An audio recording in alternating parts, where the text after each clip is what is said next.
Good morning. This is Fellowship of Spirit coming to you from Farmington, New Mexico. We are just delighted that you are with us and hope that you have a grand time with us today. It is the 9th of June, 2024. I'm Ron Holloway and I will be your moderator today.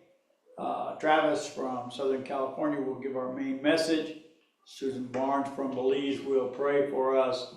And Shay Johnson will do our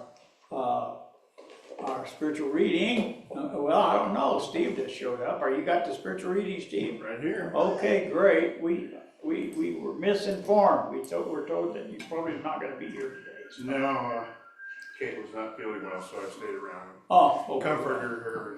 Well, that's good. Yeah. So anyway, and Margaret Cheesebro will play our music. And we're going to have a great time, a great message, and we will leave here much more spiritually fulfilled than we are now. So we're looking forward to that. So thank you very much. So as far as for announcements, the main thing that we have going on is that not this coming Friday, but the Friday after that, on the 21st, we will have a picnic at the Kiwanis Park on 30th Street. And it will begin at 5, is that right? 5:30. 5:30 until whenever. We never use up all of our time, but we will have, and we're going to have brisket and ask that the members bring side dishes and desserts and things, but we're going to have brisket and buns for sandwiches and things like that. We always, no matter what happens, we always have plenty of food and everybody has a good time. Is Fred going to play Fred Brown is going to play music for us. The mosquitoes have promised to not be too bad that night, and we're going to have a good time. So if you can come, we would love to have you with us.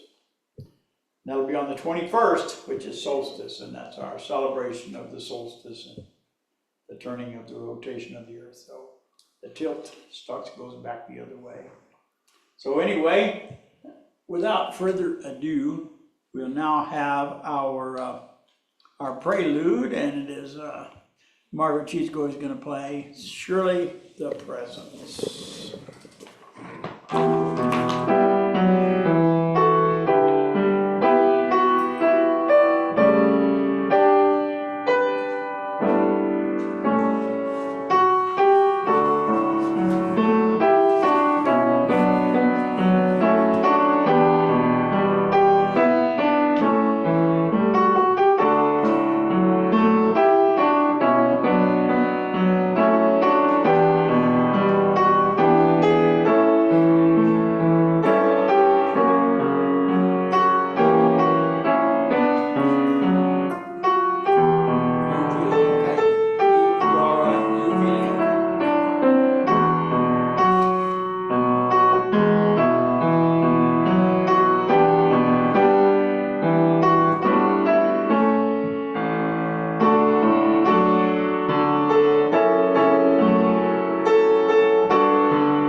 Margaret. Beautiful, beautiful. Thank you very much. Okay, Susan, would you like to pray for us now?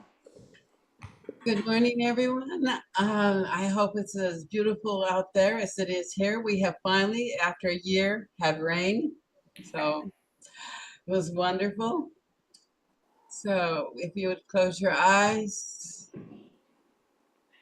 take a deep breath in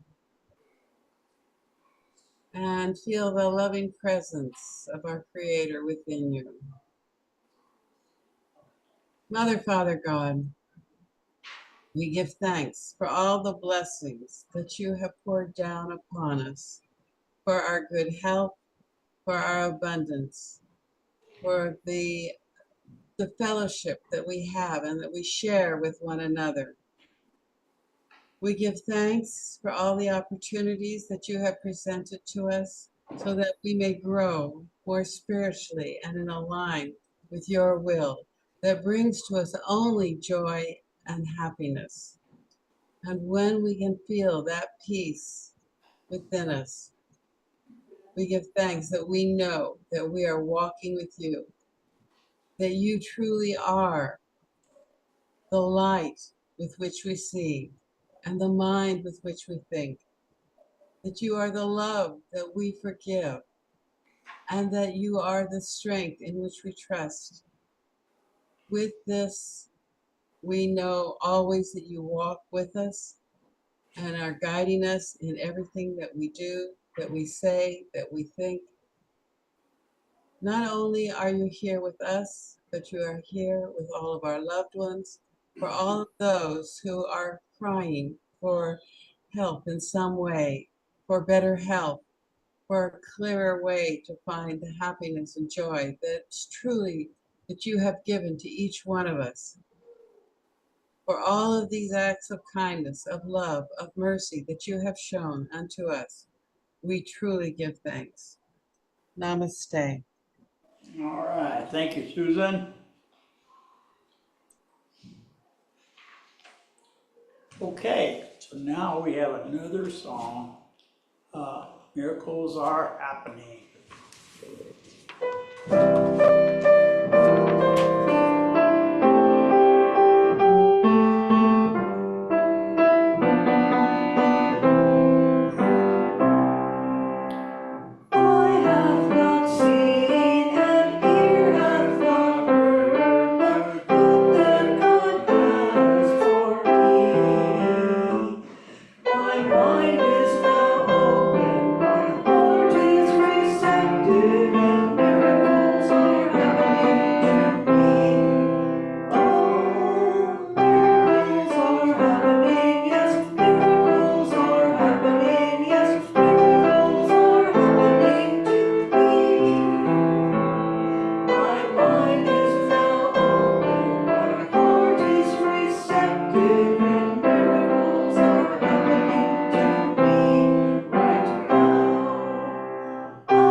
Okay, so now Shay Johnson is going to come and give us a spiritual reading after I do our reflective moment. So follow along with me.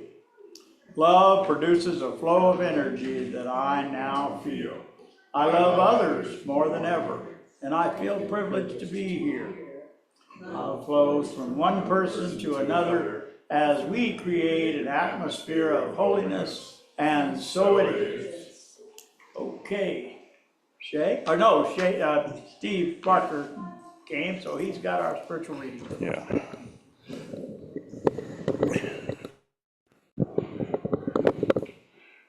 Oh, Good morning, everybody. Good morning, Steve. Okay, thanks. because you moved the microphone. Oh, that's it. Okay. Today I'm reading from Khalil Gibran, A Tear and a Smile, which is, as far as I know, the last book he wrote. It was printed in 1950, a year before I was born. But it seems to have a lot of heavy stuff in it. I just discovered it, so I'm going to continue to read it and see if I can pull more good stuff out of it. And this one's from the middle of the book. It's called A Glimpse into the Future. From beyond the wall of the present, I heard the praises of mankind. I heard the voices of bells that shook the very air, heralding the commencement of prayer in the sanctuary of beauty. Bells wrought by strength from the metal of feeling and raised above that holy shrine, the human heart. Excuse me. From beyond the future, I saw the multitudes prostrate, on nature's breast, turning toward the rising sun, awaiting the morning light, the morning of truth. I beheld the city raised low, not remaining of it save the ruins, telling of the flight of darkness before light. I saw old men seated beneath the poplar and the willow tree. Around them stood boys listening to their tales of the times. I saw young men playing on stringed instruments and the pipe, and maidens with loosed hair dancing around them under jasmine boughs. Likewise did I see those in middle age gathering the harvest, and women bearing away the yield with songs of gladness and joy. And a woman too I did see, who cast forth her unseemly garment for a crown of lilies and a girdle of verdant leaves from off the tree. I saw a companionship between man and all creation, and flights of birds and butterflies drawing nigh to him for safety, in safety, and gazelles flocking to the pool, trusting. I looked and beheld not poverty, neither did I see anything above what suffices. Rather did I meet brotherhood and equality. I saw not any physician, for each morrow is a healer unto itself by the law of knowledge and experience. Neither did I see a priest, for conscience was become the high priest. No lawyer did I behold, for nature was risen among them as a tribunal recording covenants of amity and fellowship. I saw the man was knowing of his place, and the cornerstone of creation, lifted above smallness and raised above little things, carrying the veil of deception from off the eyes of the Spirit, that it might read what the clouds had writ on heaven's face, and the breeze on the surface of the water, and know the manner of the flowers breathing, and the meaning of the songs of the thrush and the nightingale. From beyond the wall of the present, on the stage of days to come, I saw beauty as the groom and the Spirit, his bride, and life in its all, the night of power. Thank you, that was beautiful. It's a blessing. All right, thank you, Steve.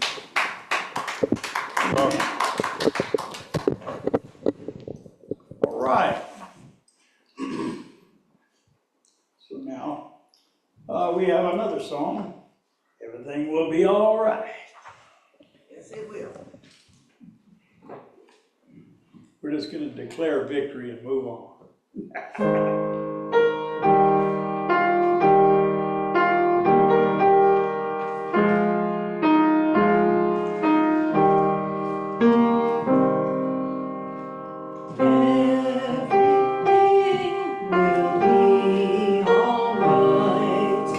Day is day and flows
All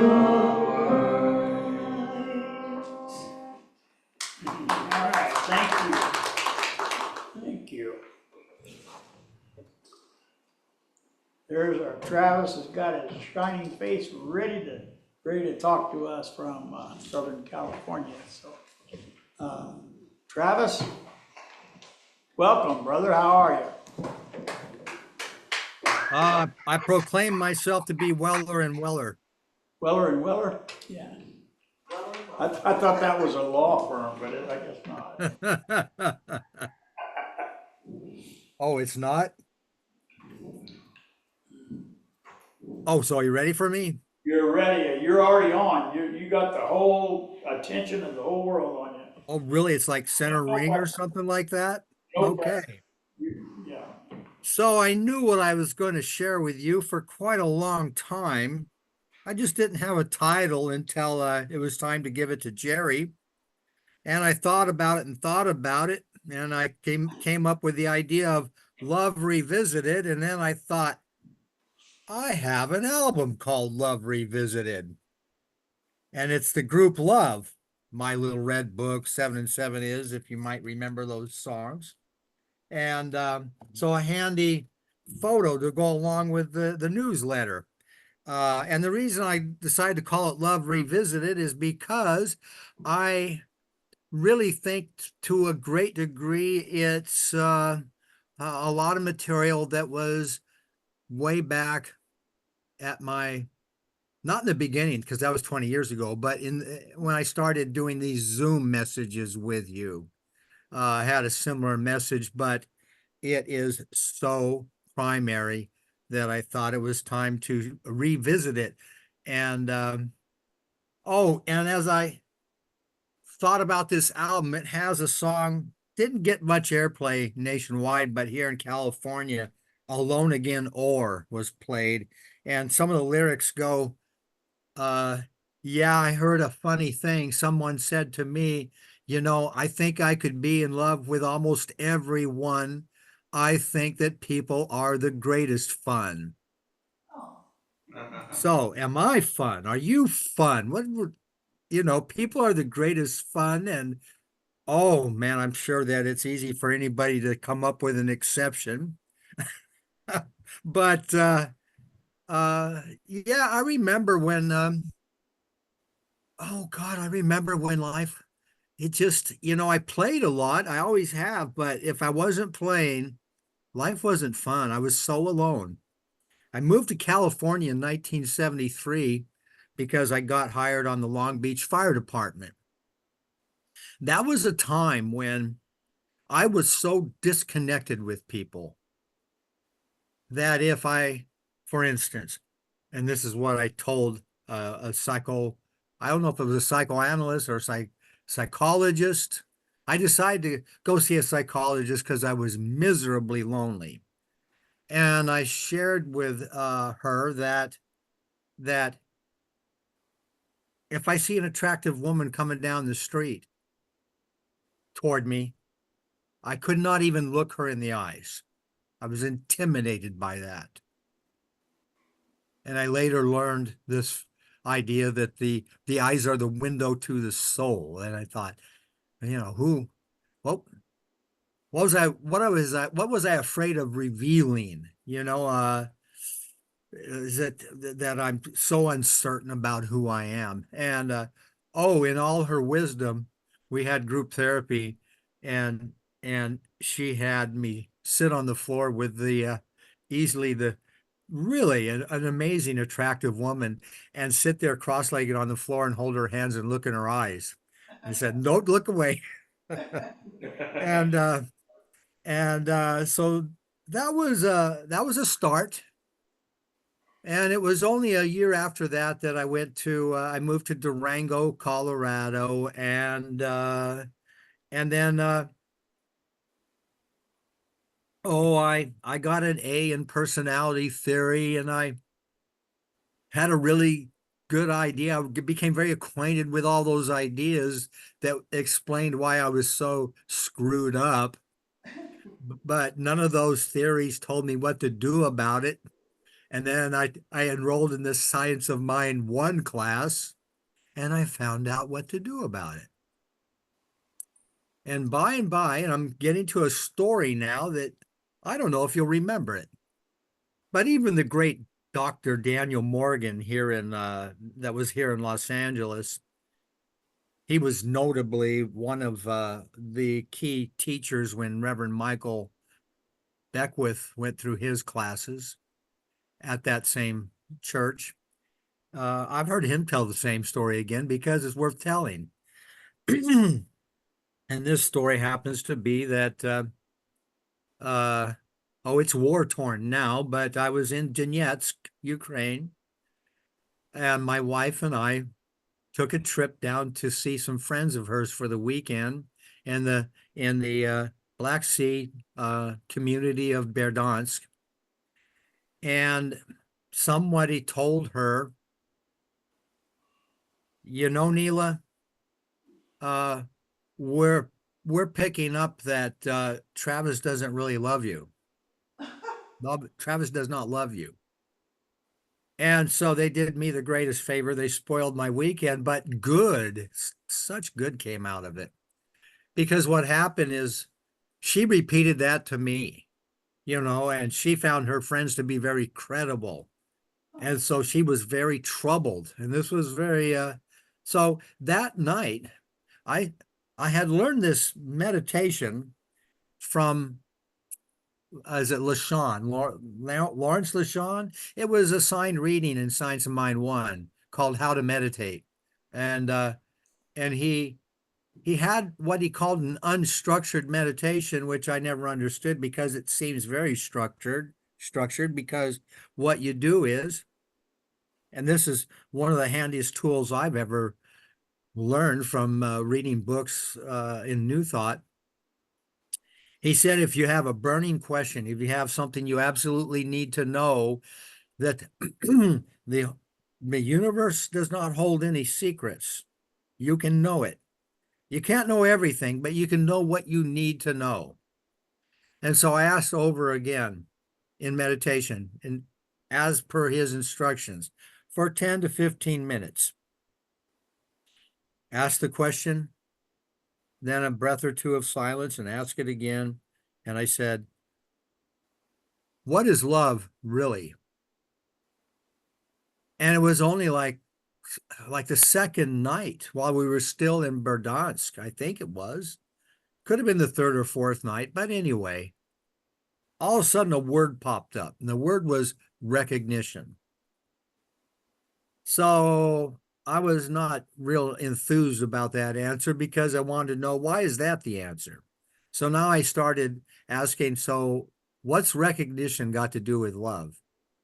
And out of that came some very deep understanding, because as I asked that question, I began recognizing that as I entered into play, because I would play a lot of sports, I skied, that the things I loved to do put me in touch with my divine nature.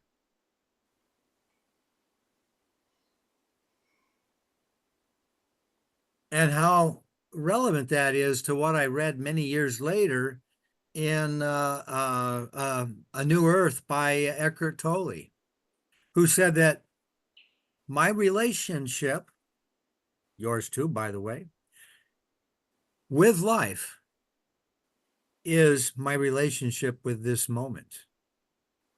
And for my relationship with the life, which is what I am, my relationship then with what I am is my relationship with what's going on right now. And he said there are 3 levels of functional relationship to the now, to what's going on, what's present in this moment. And that at the very least, acceptance, that maybe you could tell somebody, I really don't care for what's going on, but I accept it. Acceptance means I do not fight it. I do not try to change something outside myself, that the peace that I am, I bring forth to meet it.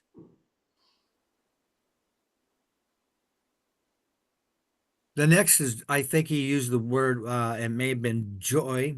No, exuberant. Yeah, joy, I think, was the second level where you actually enjoy what you're doing. And then the highest level is enthusiasm. It is that for which I have passion. Enthusiasm is, I read that the enthuse really has, it's like in Zeus.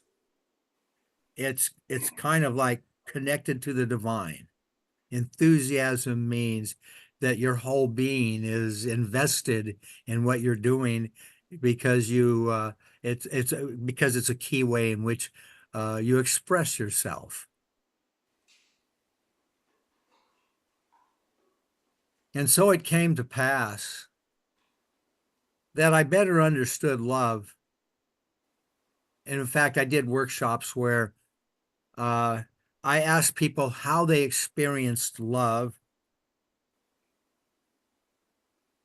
What was it that, what was it in life in which they participated where love was the feeling? And so people said, I love to walk in the park, and I love to be with my grandchildren. One guy said, I like to drive a good car in a high performance car in the mountains. I love good music. And so and so I developed a list of all these things that people love to do, and then extrapolated from there, if that's the word, another list. What are the divine qualities of myself and of God that are involved in those activities or those experiences? And what I found was that we were able to come up with a list that is a list of the divine qualities of God, whether it's walking in the woods or in the park. You see the beauty and the perfection of ecological systems. Perhaps you hear the beauty of bird song. You you see people with their children and the children laughing and playing, and you see the joy. And so we start to get a list, and we got a complete list of what the avatars of all religions pretty much have come up with for their idea of what divine presence is or what God is, and therefore what I am and what you are, came up with a list of joy and harmony. Oh, and another person, I like to read a good book, so that wisdom's in there, balance, beauty, perfection. I know that's pretty subjective, especially when you talk about music. But anyway, so that where the recognition came in was when I choose those experiences, when I choose to engage myself in the outer world in a way that I behold according to my perceptions, that may have required some adjustments to do this, but according to my perceptions, I am beholding what God is and what I am in my experience. And automatically the feeling is love. And so it came to me that there were people when I did these workshops that were rather disconnected, like I was back when I came here to Long Beach to be a fireman. And I could not engage people, especially I was really intimidated by women that I thought were attractive. I could not connect just simply with the eyes. And I recognize there's people like that in this very room where I'm having the workshop. And so I addressed that. I said, well, I have a special exercise to confront us with that opportunity to know or recognize one another through the eyes And so I had them move around the room and engage each person in the room by looking in their eyes of their partner and taking 3 breaths, because the people that were very intimidated would rush it. I'd say, take your time, remember. And if your partner forgets, tell them 3 breaths. Take 3 breaths, spend some time looking in one another's eyes and say, I recognize you. You are my brother or sister.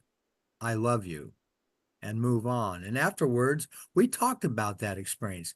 And a lot of people acknowledged either that was very difficult for them to do, or that it was very difficult for others, from one person to another, to do that. And so I had a special message for some of those people that I totally understand. I totally get that. You might not know it now, because I first did this workshop in Russia in what, 1994, 5, 6, like that. Some 20 years after I'd moved here to be a fireman. And I said, I get it. I get it. And so what we want to talk about is when did you lose the connection? What in life shut you down? Because I think we all pretty much agree that almost across the board, you are love and you are lovable when you are 2 weeks old, 3 months old, 6 months old, 1 year. Imagine that child of joy. And I know there are exceptions, but for the most part, I could say that virtually probably everybody in this room was a child of joy at one time. And I took them in a meditation through, like, okay, behold yourself 6 months old. Do you love this child? And further, 2 years old. Look at yourself 2 years old. Do you love this child? And on up every few years until 10, 12 years old, when those formative stages are happening. And a lot of people identified a time when there was a point where they stopped saying, I love this child. Something happened in their experience. And we talked about that. A lot of people had experiences where they had to protect themselves, shut down, not engage. And so that was, I said, well, that's your starting point. That's something that happened to you. It doesn't happen for everybody. I have a friend whose parents were amazing. He's my best friend, and his parents fully supported his unique expression of himself as a child of God all the time.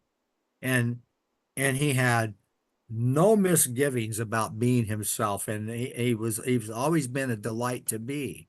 But if that is not the case for any other person, it's up to them. It's up to each one of us, as it was for me, to say something is awry here. And there is this thing about love. The master teacher Jesus talked about divine qualities and said, but the greatest of these are love. If I am a child of God, I am light and love. Now, if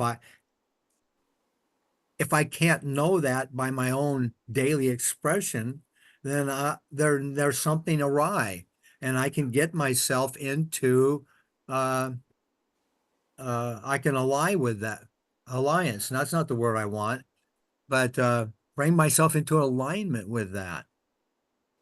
So if there is a lack of love, you know what they say, whether it's peace or love or whatever it is, if you want more love in your life, if you want more peace in the world, be that peace or be that love. And being it is like the primary question. It is said, you must love your neighbor as yourself. Well, as yourself makes it seem that my love of self is the prototype for my relationship with everything. And if there is not love here, then that's where my attention needs to be. I have a friend who's getting rejected by the women that we dance with. He approaches them, he's shut down, and he's saying, well, what's wrong with me? And I keep telling him, come to the center, come to church. I tell you repeatedly again and again what kind of changes you need to make. You need to be loved, but my telling you is not enough. You need to immerse yourself in the setting where that is brought forth, where that is encouraged, where that is supported. And that's what happened to me. Oh, and the immersion. I thought I had gone a long ways down the road when we went into COVID. And just a couple months before COVID, our minister at the Seal Beach Center, Reverend Nicole, had stepped down, and we didn't, and disengaged. And so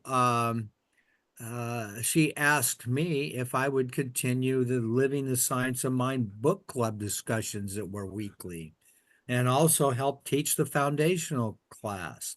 And at the same time, I was doing my meditations, my peace and healing meditations on Wednesdays. And I found myself so immersed in these teachings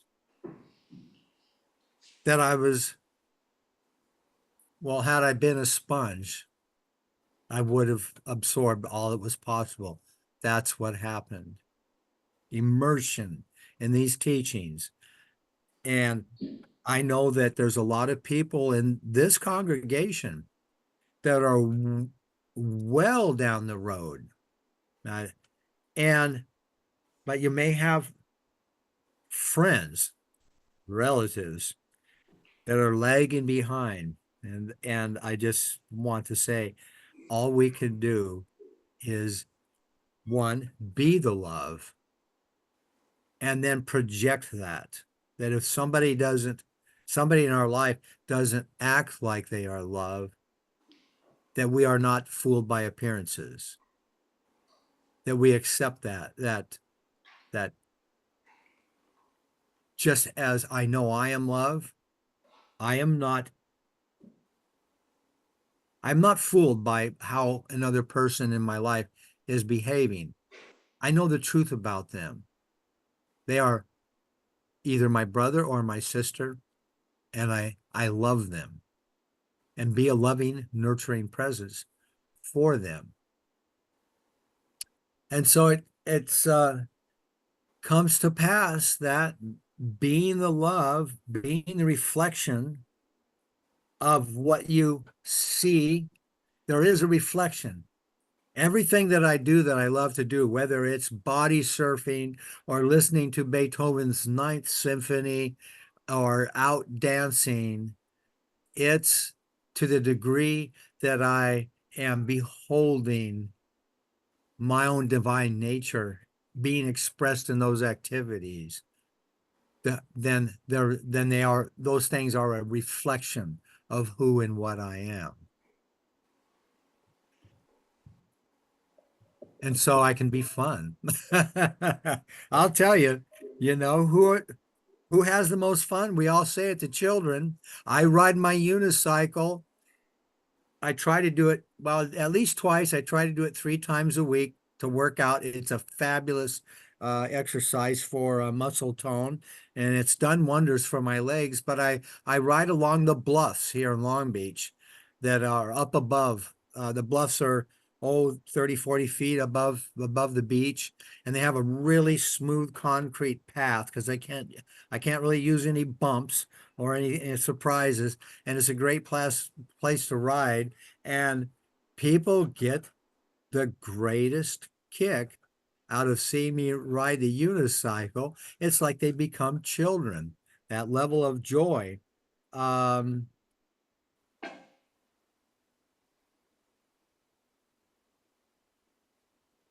feel that I'm very close to the end of this message. And what would be my departing thoughts and ideas? Perhaps you should tell me. I feel like I've left something out. This is unusual for me to do this without notes. But there was something else that Eckhart Tolle said. Oh, yes, I remember now.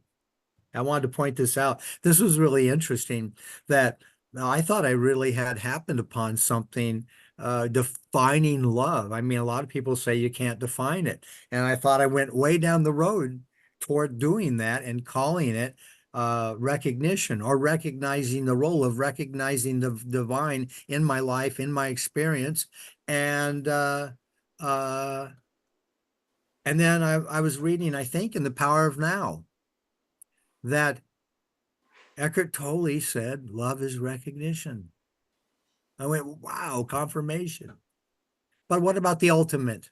The ultimate is that as I had immersed myself in these teachings and just was so busy with them and taking it in as an ongoing, rather intensive affirmative process, I discovered even then, at that point in time, which this is just 5 years ago or whatever it was, 4 years ago, that when I walked by a mirror and saw myself, I would smile at who I am, because I had had a breakthrough through my immersion, that one of those experiences in which I hold the divine is when I see my reflection. We all want to get there. Some of you are there, and you're a great example for others, because that's the way. I mean, to be that way has to be a situation where you are letting your light shine. It cannot be hidden, and it cannot be obscured. And so I become the light and the way, just like Jesus referred to himself. These things that he did, we can do. And then we can say things like he said, that for me in my life, I am the light and the way. And so it is. That's the way of things. Thank you. And thank you. We thank you for your message. You know, today we're studying A Search for God, Edgar Casey. I know for some reason we have not done it for a long time, or if we ever did. But anyway, that's what in our book study, that's what we're going through it. Great. And today it was all about the value of desire in things, and that desire is a God-given thing. It is a motivator. So I think from hearing your story, had you not had the desire for love in your life, you probably would not have sought counsel on what was blocking love from being part of your life. And what you found out was that that you had to love yourself. That's what I got from your story. That story is true for me also. Both people just as part of our journey, I think. But desire is not necessarily a bad thing, only when it becomes out of balance. Okay? Anytime that we get out of balance in anything, then it diminishes the other qualities that we're seeking. And so, do you agree with that?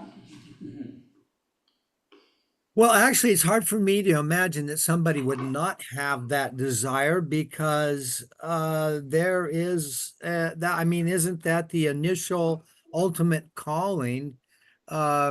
It is said, with all you're getting, get knowledge, and the greatest knowledge is often thought to be knowledge of yourself, and the awakening to who is really here. Who am I? Who's really here?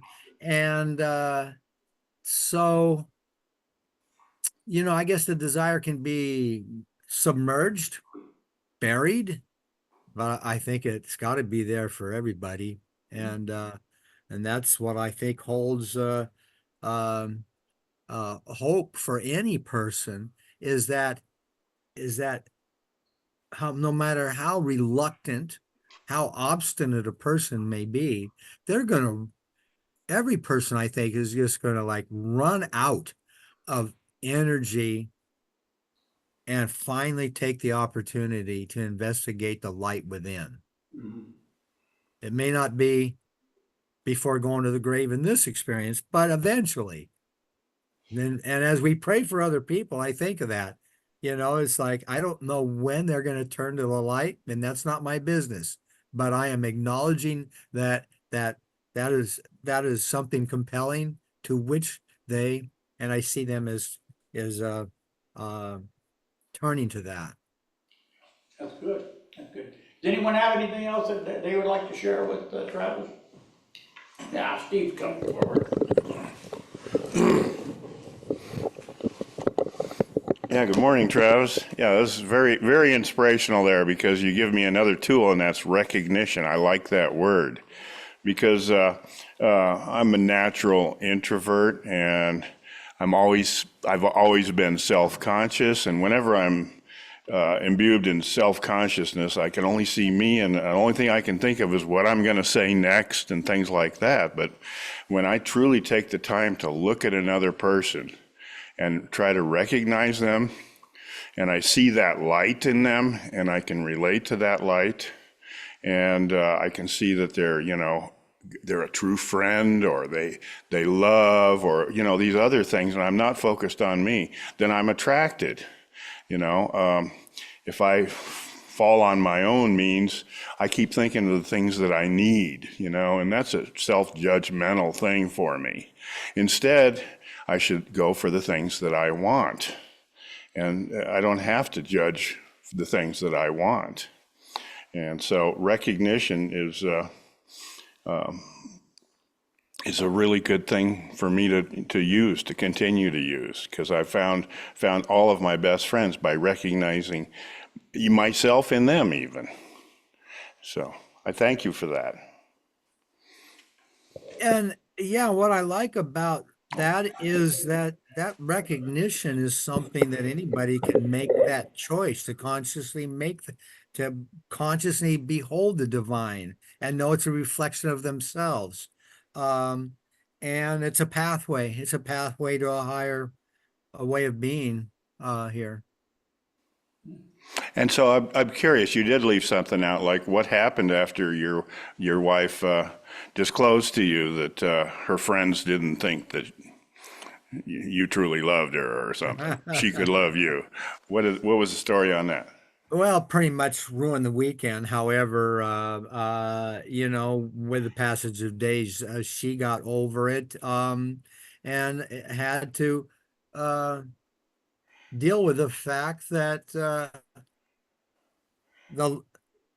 my ability to express and demonstrate love at that time was at a certain level, and that's what it had to be, So she was a very spiritual person, and uh, so yeah, and with the passage of a couple of days, it was okay. But I did talk with her about my meditations and about that this is where I'm at. I understand that I have deficiencies. That's where I'm at right now. I'm progressing. I'll try to do better. But yeah. Yeah, we all have to grow from somewhere. Yeah. Yeah. It's like there's a starting line. It's here and now. Do you think culturally that different cultures recognize the expression of love in different ways, like, the French or the Italians or the Japanese or something, they would recognize those Oh, cultures, they recognize the expression of love in different ways too. Is that correct? oh yeah. Sure. Yeah, that's in the world of appearances, it shows up uniquely, as it shows up uniquely as an individual, also as a society or a culture. Yeah, and so that I found I hadn't thought of it in those terms, but I did find we did have some difficulties with other things that were cultural differences. Uh, and uh, and that was very fascinating to learn. Not, it wasn't about love, but expectations of like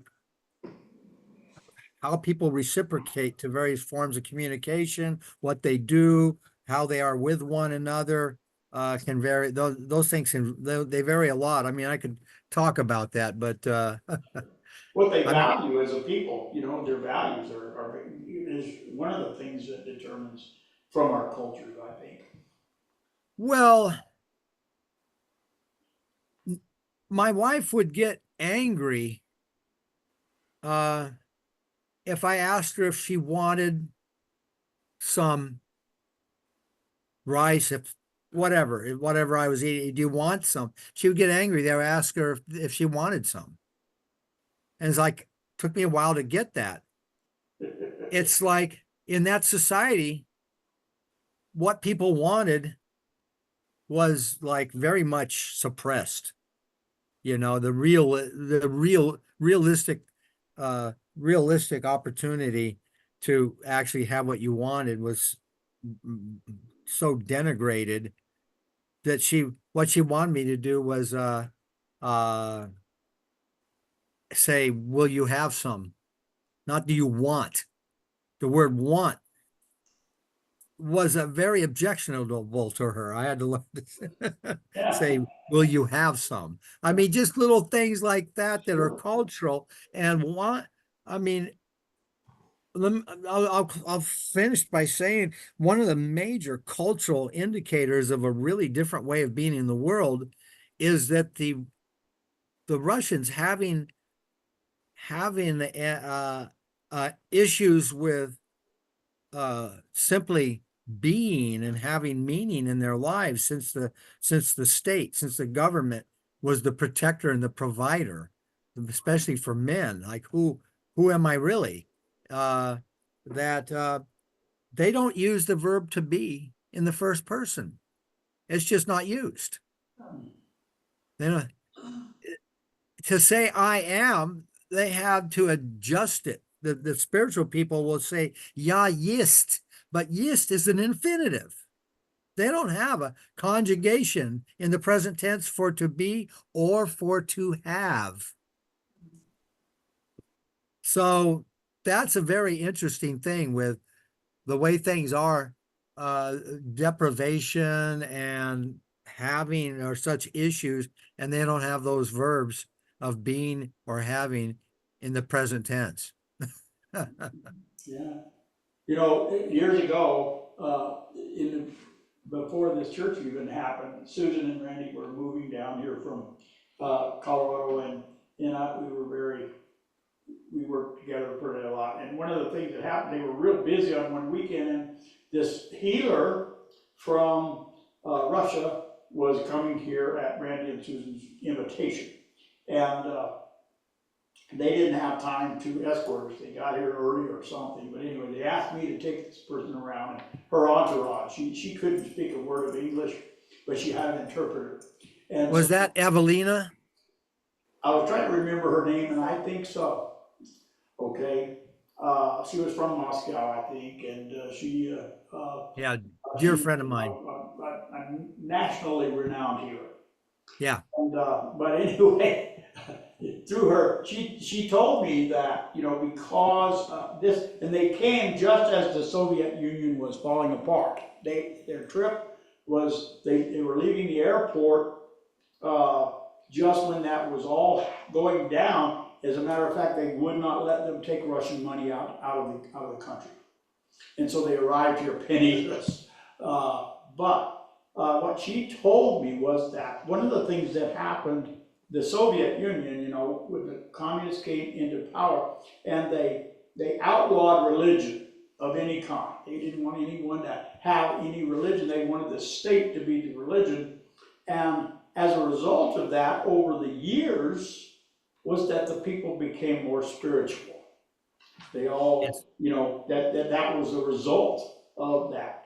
And so I don't know what it was that you said that reminded me of that, but I found that, you know, it's when you're denied something, you know, that your desire for it, your want for it, for that connection, is enhanced, you know, so, anyway, if you know her, then you know that she is a really good person.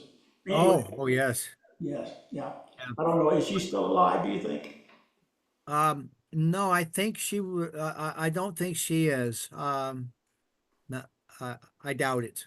Yeah, Yeah. well, I doubt it too. She was fairly elderly when she came here. I'm not elderly, but you know, that was 30 years ago or so. So anyway, And, yeah. Randy, thank you very much for coming with us today. And we always are glad to have you. And sometime maybe if you find the time, you could come when you're not speaking. We'd love to have you just here as any time that we can reconnect with you. It is to our benefit. We thank you. Oh, well, yeah. And that's a great idea. I tend to be out dancing on Saturday night and up just in time to go to my own church.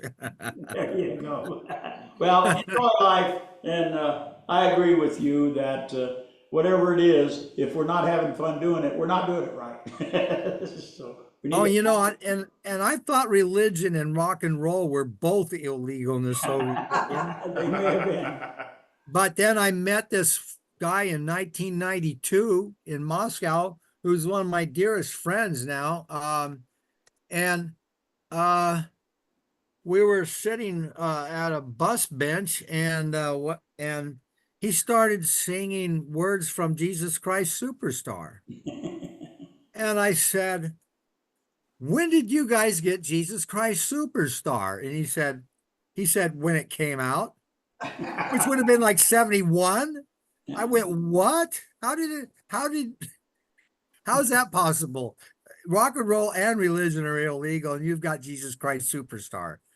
And he said, "Well, we manage." Yeah, that's because prohibition does not work. I mean, they proved that in the early 1920s that by prohibiting people from having booze did not stop them from having booze. It just made it encourages it. Well, what I found out was that diplomats would travel from overseas, and people that were able to travel would come back with cassettes, and then they would just make copies. They started just Sure. copying cassettes to share with people. And Yeah. If you're from the South, you would know that a stolen watermelon is much better than one that you buy. Anyway, thank you, Travis, and we will see you soon. yeah, okay, yeah, great to be with you. I got to run along. Bye. So now, Margaret is going to play us another song, and this one is Build in My Soul.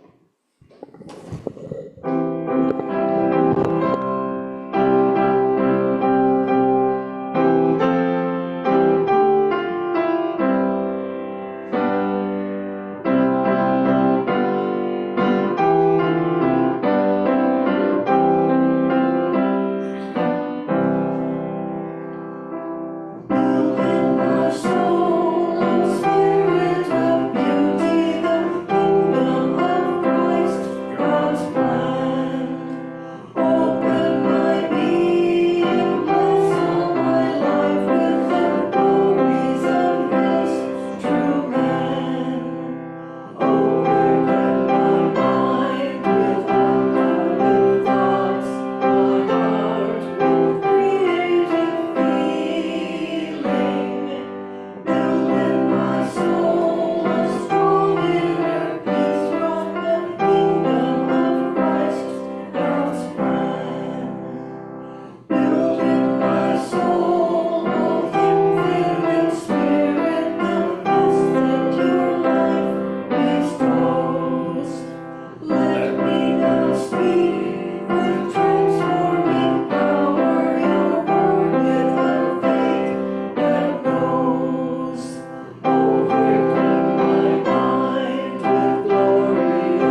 wonderful. We love it and we love you. Thank you very much.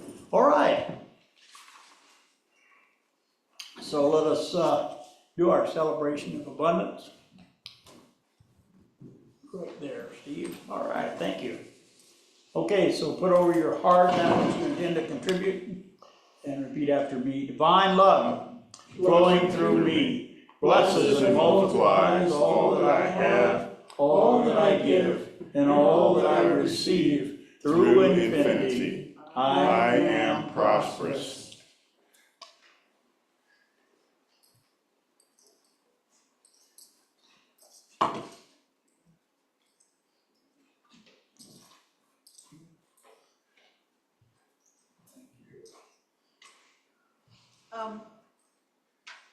When you get to the announcements, I have something I wanted to ask whoever's here.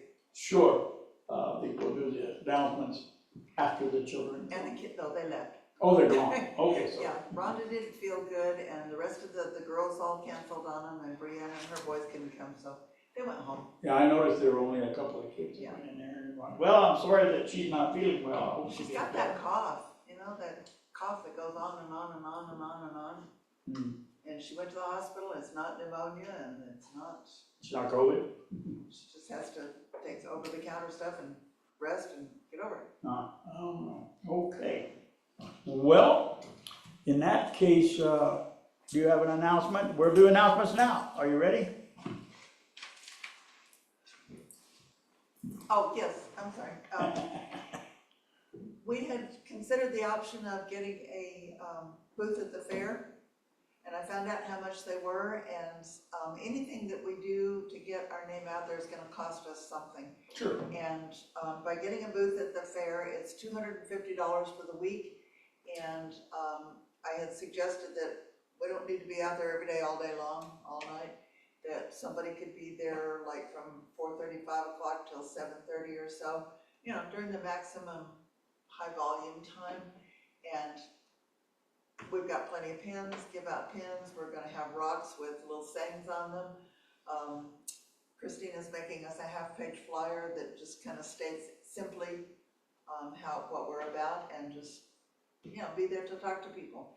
And so what I need to know is if we want to spend the $250 and a few people sign up for an evening throughout the week, it'll be from Monday through Saturday. Anyway, so I need kind of a, Well, I guess my feedback on that would be, if you keep doing what you've been doing and you're gonna get the same results, you need to do something else. And Right. money is not an issue. money's not the issue.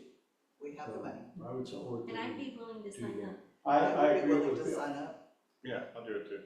Okay, if you so, can get, you know, everybody to sign up for a particular day, Yeah. and then if you have extra time, you could go back out another time. if you wanted Exactly. to. When are the dates again? Help out. I think it starts the 7th. August. August I 7th? think it's Okay. like the 7th through the 13th or something like that. Okay, It is not Connie Mack week, it's the week right after that. so it's like the second week in August. Yes. It'll be after Connie Mack, so there's no conflict there. So, Anyway, I'm not real worried about the people signing up. I know if I talk to a lot of different people, I can get it. Just do we want, like Bill said, if we keep doing the same thing, we're not gonna get the same Absolutely. results. So absolutely. my suggestion is that we do the fair booth and step out there and let people know we're still here. Sure, sure. Okay, That's great. so we're kind of in agreement on that. I think that, well, did you have enough board members here? Yeah, I do. Okay, so it's a done deal. Go ahead, go for it. Anyway, yes, we do. So, All right, thank you. thank you. Shay, did you want to read your thing or? I didn't bring it today. I brought it if you want The to read big it. one or the small one? The small one. Small one. Sure. Yeah. We've all Put 'em up been there. talking it over that our attendance is not where we would like it for it to be. And so Shay has written something that along those lines. I'll let her, it'll be self-explanatory. Yeah, this will be for Constant Contact. I wrote a much longer letter, like 2 pages, talking about seasons and COVID and coming out of that into a season of planting and growth and stuff. So this is just a condensed version that we'd like to send out on Constant Contact. Dear friends, Life consists of seasons, seasons for growth and for rest. In the life of fellowship, one period of growth was the time we came together and purchased a building that we could call our own. A period of rest was the time of COVID, when we all had to turn inward to connect with Source. A new season is upon us in the life of fellowship. It is a time of coming together again and planning for our future. To that end, we want to invite you to come to a special service, and we haven't decided what day yet, which we are calling Reunion Sunday. A special speaker, somebody we haven't chosen yet, will talk to us. Then we'll have a potluck, followed by a dreaming session in which we will share our personal vision for the future of fellowship. Please join us. Bring a dish to share in the potluck and ideas to share during the dreaming session. In the meantime, may you consider the broader purpose that fellowship has today for the region and for the world. May you also ask yourself what ways you contribute going forward to the community that is fellowship. Namaste. So we're thinking that maybe the first week, the potluck We're on talking August. about the first week of August, yeah. And the reason for that might be that the first weekend in July is gonna be over the 4th of July holiday, and we're thinking more Yeah, people would be plus- liable to come in August, is that In correct? August, and that gives more time to select a speaker and allow that person time to prepare and such. All right, Well, and Margaret had suggested too that during the month of August, the consecutive speakers could extrapolate on the same subject matter. True. yeah, I don't see why we couldn't have a theme for the month, Yes. it's a good thing. Very Yeah, nice. all right, very good, thank you.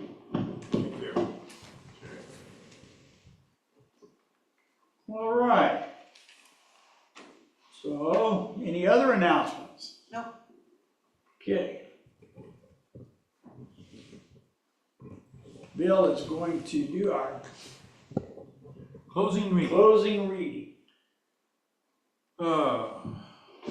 This is from Harold Belchard. Appreciate the climb.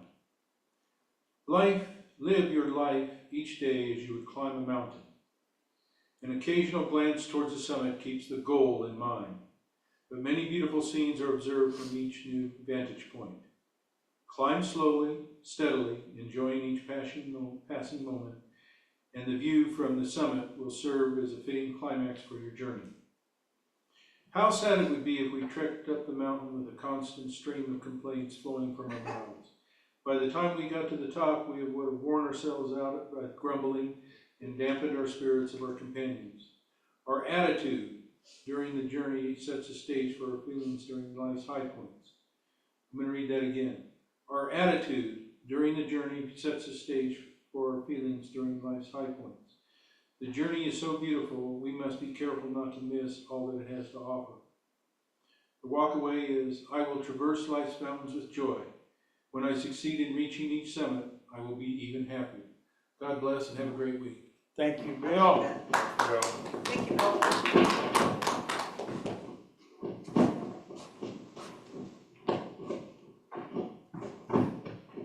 Wonderful advice.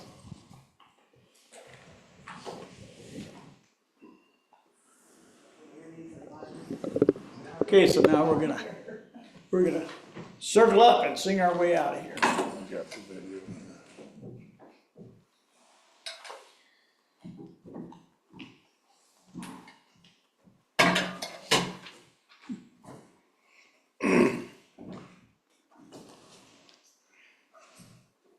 Well, this is rare. We have more men than we have women. That's interesting. God bless America, land that I love. Stand beside her and guide her through the night with the light from above.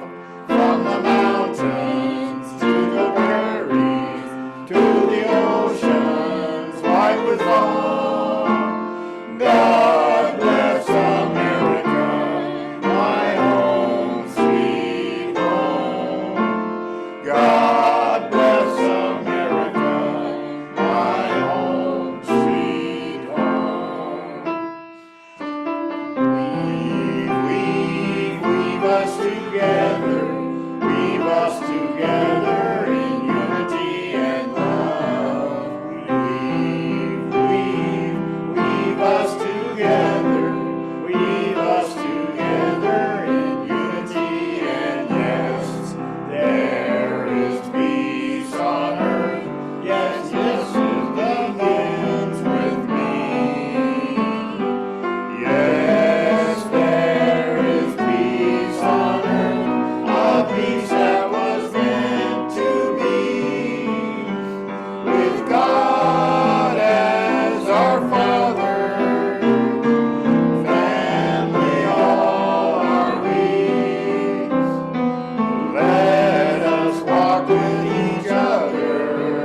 next week, try to bless someone with your kindness.